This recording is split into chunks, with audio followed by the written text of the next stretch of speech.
The chemical is known as hexane and is highly flammable. The coincidence of two small fires in one neighborhood alerted the Alcoa Fire Department.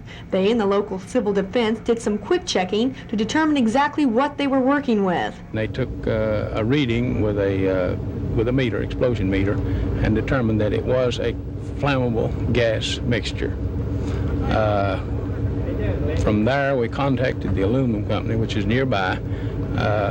The officials came down on the site and went back to their plant and did some checking, and they found a leak in a storage tank of hexane. They lost about 500 gallons from a tank, and it did spill onto the ground and leak from the ground down in, evidently, to a leak in the storm sewer. So it was about 500 gallons of the liquid that got in the storm sewer. They very cooperatively came down and investigated, went back, and shortly came back with that information that it was hexane.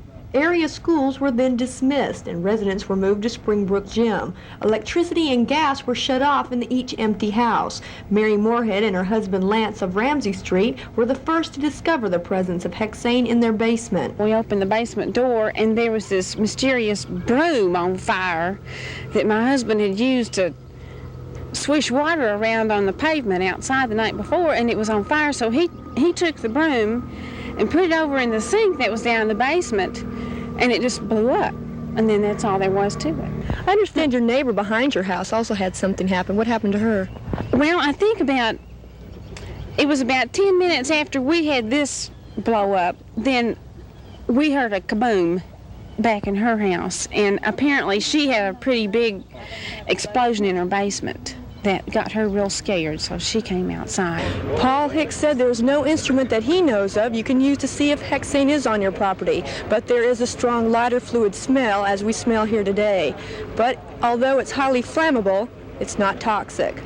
Officials then decided to get rid of the chemical by flushing it away. This was a critical procedure. Explosive levels were monitored constantly. And this is lighter than water and will float. So they have two 5,000 gallon?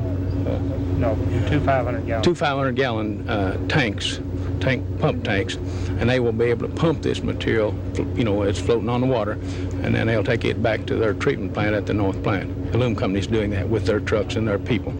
The operation took several hours. By late afternoon, residents were allowed back in their houses, and school is scheduled to resume tomorrow. Lori Kildgore, Metro 26 News.